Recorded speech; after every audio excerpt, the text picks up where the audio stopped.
There are moments in life when someone crosses a line so boldly, so publicly, that you realize they believe nothing can happen to them. They believe their title, their condition, their reputation, or their self-proclaimed morality makes them immune. This is the story of a woman who thought she could shame me in front of everyone, and never imagined I would answer her back. She was wrong. Before we go any further, if you enjoy real-life stories where hypocrisy gets exposed and quiet revenge unfolds over time, make sure to like this story, subscribe to the channel, and comment below. Your support helps these stories reach others, and trust me, you'll want to stay until the end. I worked at a hospital many years ago, and hospitals have a way of revealing who people really are. Under pressure, masks slip. Stress strips away politeness. And some people, rather than becoming kinder, learn how to manipulate sympathy to protect themselves. She was one of them. She had been disabled since childhood due to a long-term illness. She wore leg braces and walked with difficulty. Most people assumed it was cerebral palsy, though it wasn't. Because of her visible disability, everyone treated her delicately. Carefully. Cautiously. And she knew exactly how to use that. She spoke without filters. She was rude, brash, and often cruel in her comments. She said things that would have gotten anyone else written up or fired. But if someone challenged her, she would immediately frame herself as the victim. Any disagreement became harassment. Any pushback became insensitivity. People learned quickly, it was safer to stay quiet. But what made her truly unbearable wasn't her mouth, it was her morality. She loudly identified herself as an evangelist. Not quietly. Not humbly. She announced it like a badge.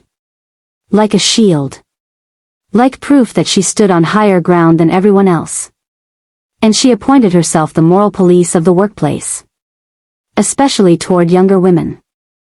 She watched. She listened. She commented. She judged. She told people how to dress, how to date, how to live. She had opinions about everyone's personal life and felt entitled to share them, whether invited or not. Ironically, she also shared every detail of her own life without shame. Her eldest son, who constantly disappointed her. Her younger son, who she worried was heading down the wrong path. Her financial struggles. Her health issues. And then there was her daughter. Her pride. Her joy. Her perfect child. Her daughter could do no wrong. Until she did.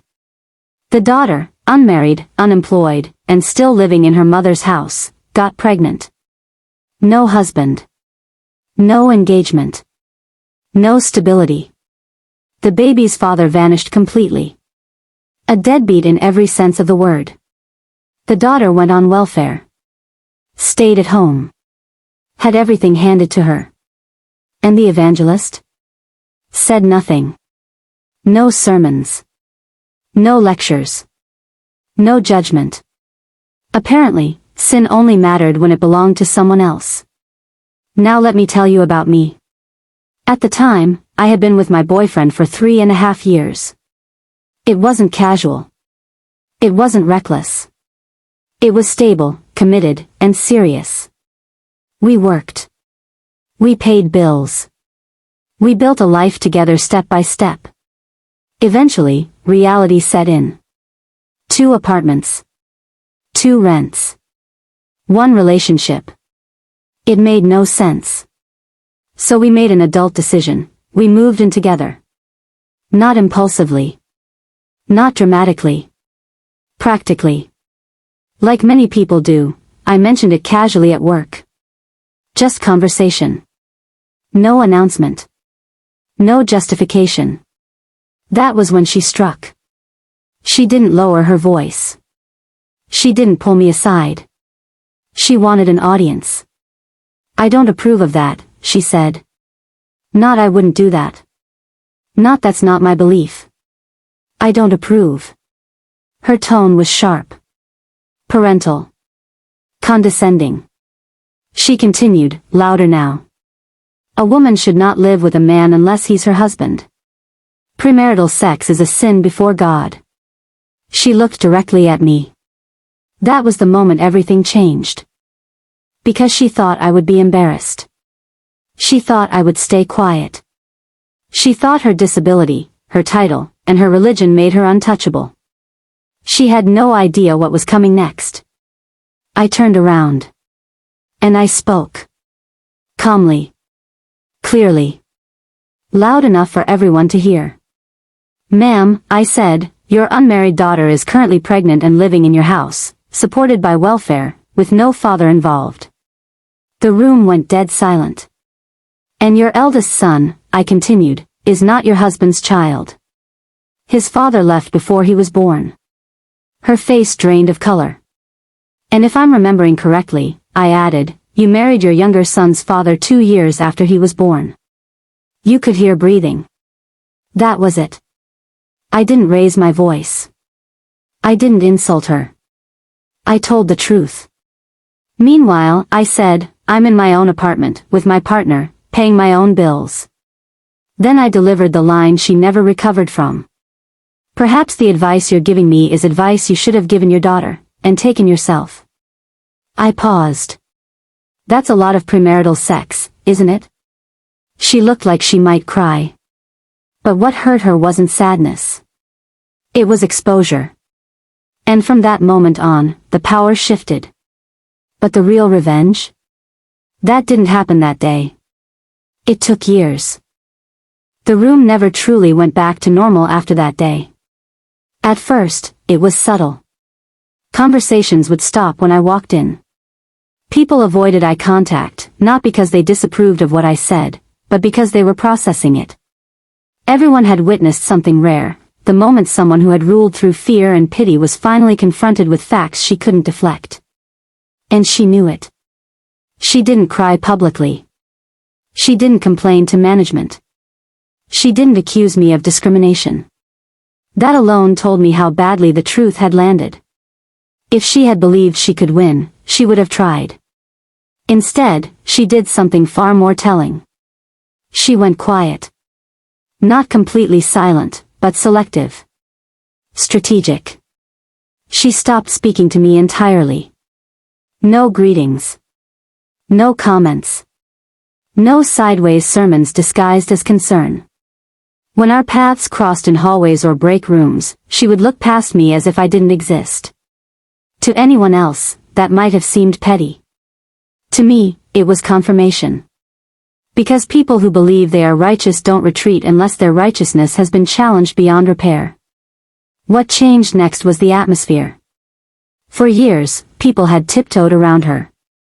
They had tolerated inappropriate comments, unsolicited advice, and outright cruelty because no one wanted to be that person who challenged a disabled woman who called herself an evangelist.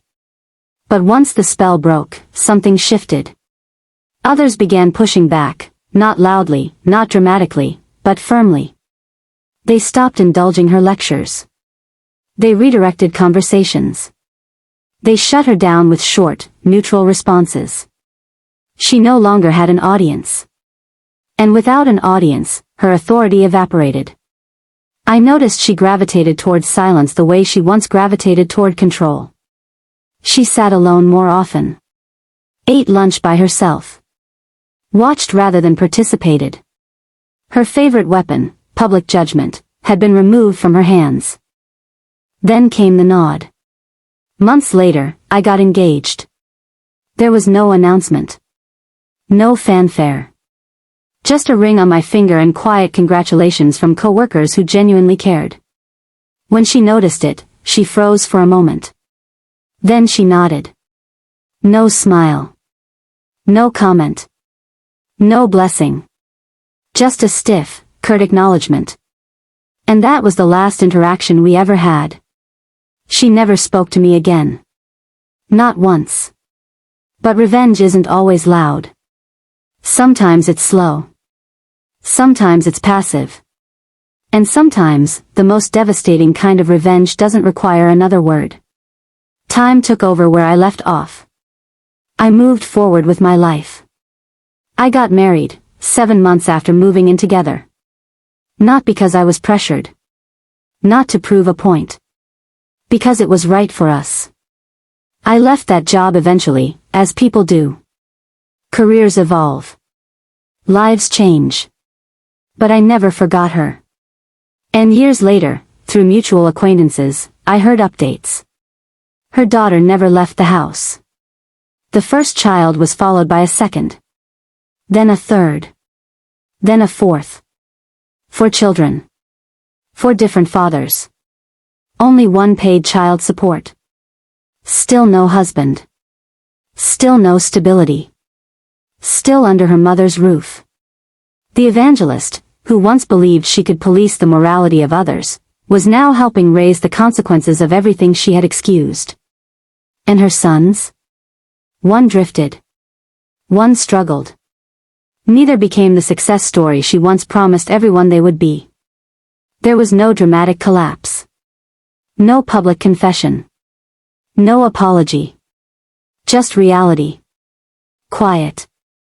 Unforgiving. Relentless. Meanwhile, my life kept moving forward. Steady. Boring. Beautiful. 15 years of marriage. 1 child. Stability built deliberately, brick by brick. Not perfect, but honest. Not loud, but real. And here's the truth most people don't want to admit. The best revenge isn't destruction. It's contrast. It's living so fully and authentically that the people who tried to shame you are left staring at their own reflections, unable to look away, unable to argue back. She never confronted me again. Because there was nothing left for her to say. But this story isn't over yet. Because what she lost that day wasn't just control over me. She lost the illusion that she was untouchable. And in part 3, I'll tell you why that matters more than anything else, and why quiet revenge always outlasts public judgment. Revenge doesn't always arrive with applause. Sometimes it shows up quietly, years later, when no one is watching, and by then, it doesn't need witnesses. After I left that hospital job, life did what life does. It moved forward. Careers changed. Addresses changed. People drifted apart. I didn't carry anger with me. I didn't need to. The confrontation had already done its work. What followed was something far more powerful than bitterness, distance. And distance brings clarity. Looking back, I realized something important. That woman never hated me. She hated what I represented. Independence. Choice. Stability without her approval. She couldn't control my life, and that terrified her. So she tried to shame me publicly, believing her disability, her religion, and her self-appointed authority would protect her. She was wrong. Because control only works when people are afraid to speak. What I took from her that day wasn't dignity, she had already surrendered that herself. What I took was her platform. Once exposed, she could no longer preach without people remembering the truth. Every sermon she ever wanted to deliver after that moment died before it left her mouth. That's the thing about hypocrisy.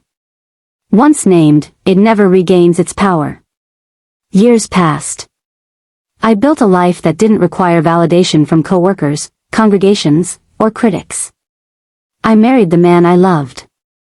We raised our daughter with intention, not appearances. We handled our struggles privately. We celebrated our wins quietly. No spectacle. No moral grandstanding. And every now and then, I'd hear another update about her. Still tired. Still overwhelmed. Still angry. Her home, once the place she ruled with judgment, became crowded with consequences. Children raising children. Cycles repeating. Excuses multiplying.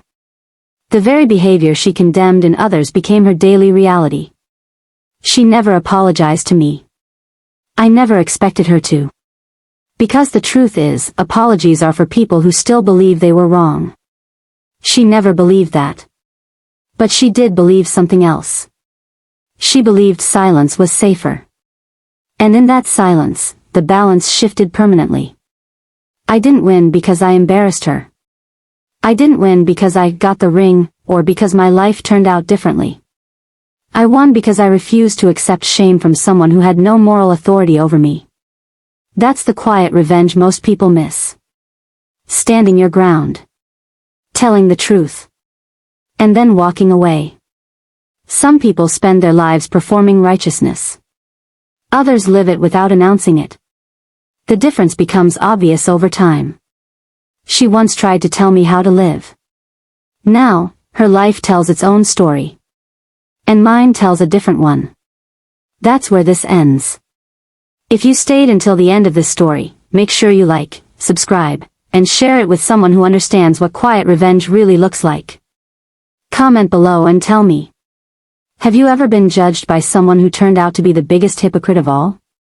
And did you speak up, or did time handle it for you? I'll be reading the comments.